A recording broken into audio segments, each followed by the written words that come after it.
আল্লাহ ইন্নী কুনতু মিনাজ জালিমিন, আমি জালিমিনদের খাতার মধ্যে নিজের নামটা উঠাইলাম।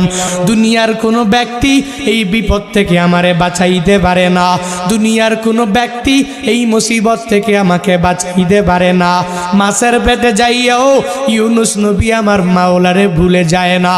ইউনুস নবী যখন আল্লাহকে জানাইয়া দেয়, আল্লাহ লা ইলাহা ইল্লা আনতা, ও দয়ার মালিক তুমি ছাড়া কোনো ইলা নাই, তুমি ছাড়া কোনো মাবুদ নাই, তুমি ছাড়া কোনো মাশুক নাই, তুমি ছাড়া ইবাদত পাওয়ার যোগ্য দুনিয়াতে কেউ নাই।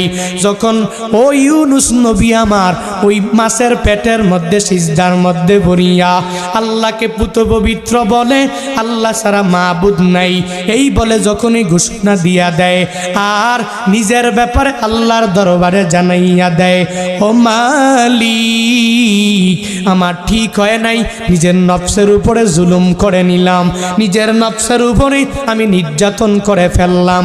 ও আল্লাহ তুমি আমারে বড় একটা জনপদের মধ্যে পাঠাইলা, ওই জনপদের মধ্যে আমি এদেরকে ঈমানের দাওয়াত দিয়া দিলাম, কিন্তু এরা মানে না।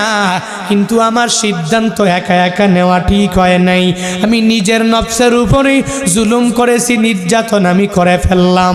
ও আল্লাহ ইন্নী কুনতু মিনাজ জালিমিন, আমি জালিমিনদের খাতার মধ্যে নিজের নামটা উঠাইলাম, ওই জালিমিনদের অন্তর্ভুক্ত আমি হয়ে গেলাম।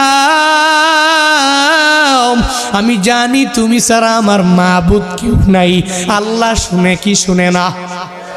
আল্লাহ দেখে কি দেখে না? আল্লাহ বলে, হে নবী আমার ওই মাছের পেটে যাইয়াও আপনি আল্লাহরে ভুলেন নাই, ওই জায়গাও মাওলারে জানাইয়া দিলেন আল্লাহ ছাড়া দুনিয়াতে কোনো মাবুদ নাই, আমি মাওলা ছাড়া আপনাকে সাহায্যও কেউ করতে পারবে না। ফাস্তাজাবনা লাহু ওয়া নাজ্জাইনাহু মিনাল গাম্মি।